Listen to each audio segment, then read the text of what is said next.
ఏమిటి అందరు ఎందుకు ఇలా చూస్తున్నారు? మిమ్మల్ని మాట్లాడండి.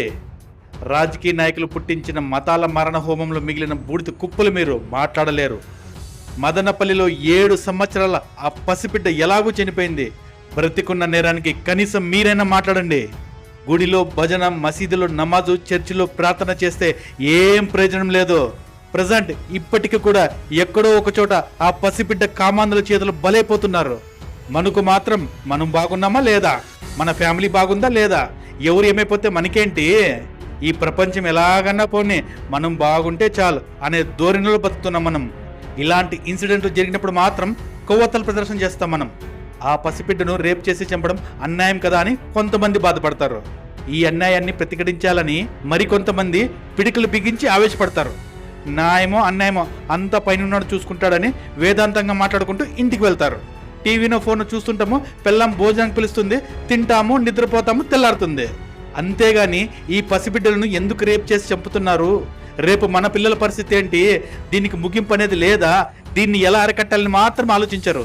పాపం పుణ్యం అనేది మీలో ఎప్పుడో చచ్చిపోయింది.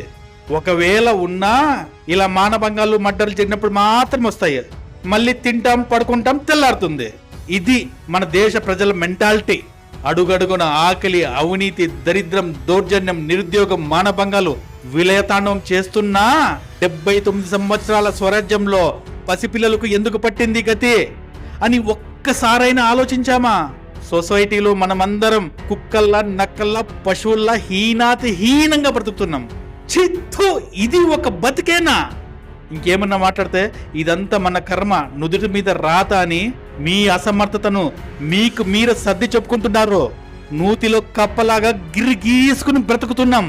మేడారం జాతరలో కోవబన్ మీద వచ్చిన ఆవేదన, ఆవేశం, ఐకమత్యం ఇప్పుడు మదనపల్లిలో 7 సంవత్సరాల పసిబిడ్డను రేప్ చేసి చంపేస్తే అదే ఆవేదన, ఆవేశం, ఐకమత్యం ఒక్క రోజు చెల్లారిపోయింది. ఆ దుర్మార్గుడు, దుష్టుడు ఆత్మహత్య చేసుకున్నాడో లేదా ఎన్కౌంటర్ చేశారో గాని చచ్చాడు. ఓకే, వాడికి శిక్ష పడింది, సంతోషం. ఇది ఇంతటితో ఆగిపోతుందా? నెక్స్ట్ మీ బిడ్డలకు జరగదని గ్యారంటీ ఉందా? మన బిడ్డలు సేఫ్ గా బతకగలరా? మన ఇంటి బయట ఆడుకోవడానికి మన బిడ్డలను ధైర్యంగా పంపగలమా? ఆలోచించండి.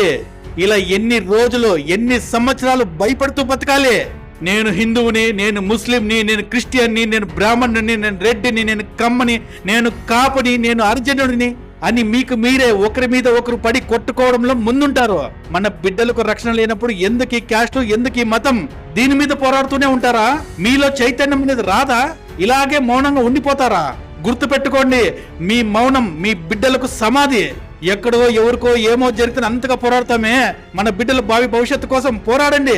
పోలీస్ స్టేషన్లు, కోర్టులు, కమిషనర్ ఆఫీసులు, సెక్రటరీలు, అసెంబ్లీలు, పార్లమెంట్లు ఇవన్నీ మనం స్వయంగా నాగరికంగా బ్రతకడం కోసం వేల లక్షల కోట్ల ప్రజల సొమ్ముతో మన కోసం మనం నడుపుకుంటున్న ప్రపంచంలోనే అతి పెద్దదైన డెమోక్రసీ సిస్టంలో మన బిడ్డలకు సేఫ్టీ లేదు.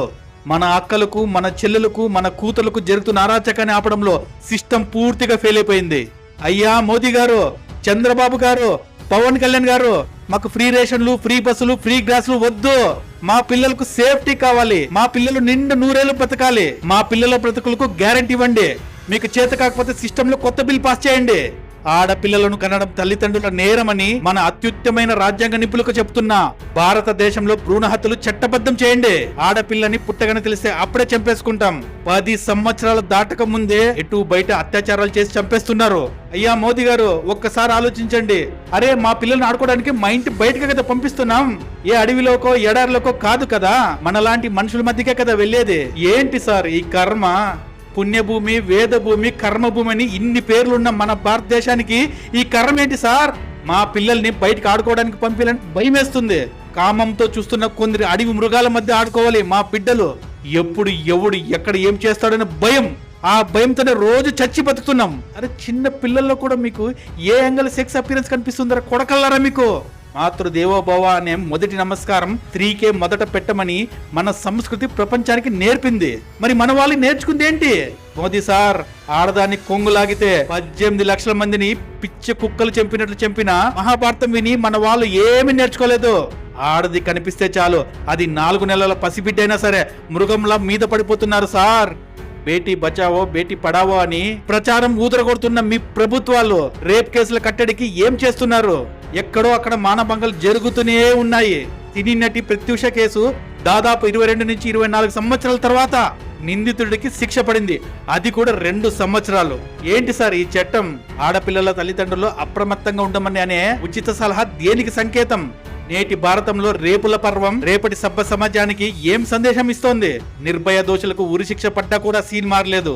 ఎన్ని కఠినమైన చట్టాలు వచ్చినా, ఎన్కౌంటర్లు చేసినా చిన్న పిల్లలకు, పసిబిడ్డలకు, అమ్మాయిలకు రక్షణ లేకుండా పోయింది. ముక్కు పచ్చలారని చిన్నారులపై జరుగుతున్న దారుణాలు తలుచుకుంటేనే ఆందోళన కలుగుతుంది. భావితరాల జీవితాలను తలుచుకుంటేనే భయమేస్తోంది. అడుగడుగున పొంచి ఉన్న గుంట నక్కలు అదుము చూసి చిన్నారుల జీవితాలను చిదిమేస్తున్నారు. అక్కడ ఇక్కడనే కాదు, ఎక్కడ చూస్తున్నా చలింపజేసే దారుణాలు జరుగుతున్నాయి. చిన్నపిల్లలు ఏమి చేస్తారులే, ఎవరికి చెప్పలేరులే అనే ధైర్యంతో అడవి దున్నల్లా, పిచ్చి పట్టిన కుక్కల్లా రెచ్చిపోతున్నారు ఈ లంజా కొడుకులు. ఈ కామాంధుల మృగాలకి ఎవరో ఒకరు సమాధానం చెప్పాలి మోదీ సార్. ఇంకా ఎంతమంది పసిపిల్లలు బలి కావాలి ఈ కామాంధుల చేతిలో?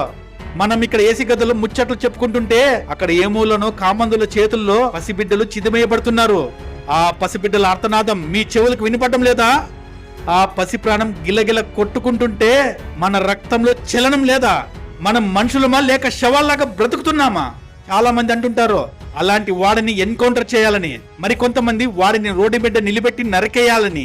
అవును, ప్రతి ఒక్కరికి ఆ క్షణంలో అనిపించే ఆవేశం అది. కానీ ఒక్కడిని ఎన్కౌంటర్ చేస్తే ఆ పాపం అక్కడితో ఆగిపోతుందా? చట్టం తన పని తాను చేసుకునే లోపు ఇంకో పసిబిడ్డ బలైపోతోంది. మన ఇంట్లో ఆడపిల్లలు సురక్షితంగా ఉన్నారని అనుకోకండి. బయట సమాజం అస్తవ్యస్తంగా ఉన్నప్పుడు ప్రమాదం ఎప్పుడైనా మన ఇంటి తలుపు తట్టొచ్చు. అందుకే ప్రతి ఒక్కరు గలమిప్పండి. ఎంతమంది యూట్యూబర్లు ఈ విషయం మీద గలమిప్పుతున్నారు. తప్పు జరిగినప్పుడు కులమతాలకు, రాజకీయాలకు అతీతంగా నిలదీయండి. చట్టం, సెక్షన్లు, విచారణ ఇవన్నీ ఎవరి కోసం? పసి బిడ్డలు కూడా రక్షణ ఇవ్వలేని చట్టం ఎందుకో? పసిపాపను రేప్ చేసి చంపేసిన మృగాడికి మానవ హక్కులేంటి? పసిబిడ్డ శరీరాన్ని తాకిన ప్రతి అంగాన్ని ముక్కలుగా నరికేయాలి. వాడు చేసిన తప్పుకి వాడు పడే నరకం చూసి నరకంలో ఉన్న యముడు కూడా వణికిపోవాలి. అలాంటి శిక్షలు వేయండి సార్ మోదీ సార్. చట్టం తన పని తాను చేసే వరకు ఆగడం కాదు. వాడు చేసిన పాపానికి ఆ క్షణమే వాడి తల తెగిపడాలి. అప్పుడే ఈ సమాజంలో ఇంకొకరు ఇలాంటి దుశ్చర్య చేయాలంటే వాడి వెన్నుముక్కలు వణుకు పుడుతుంది. మనం ఇంకా ఎన్నాళ్ళు కొవ్వొత్తులు పట్టుకుని ర్యాలీలు చేస్తాం. భయం లేని చోట భక్తి ఉండదు, శిక్ష లేని చోట క్రమశిక్షణ ఉండదు. మన ఇంటి పక్కన ఒక పాప ఏడుస్తుంటే అది మన పాప కాదని వదిలేకండి. రేపు ఆ మృగం మీ ఇంటిలో కూడా రావచ్చు. ఇప్పుడే మేల్కోండి. ఆ మృగాల గుండెల్లో మరణం అనే భయం వచ్చే వరకు ఈ పోరాటం ఆగకూడదు.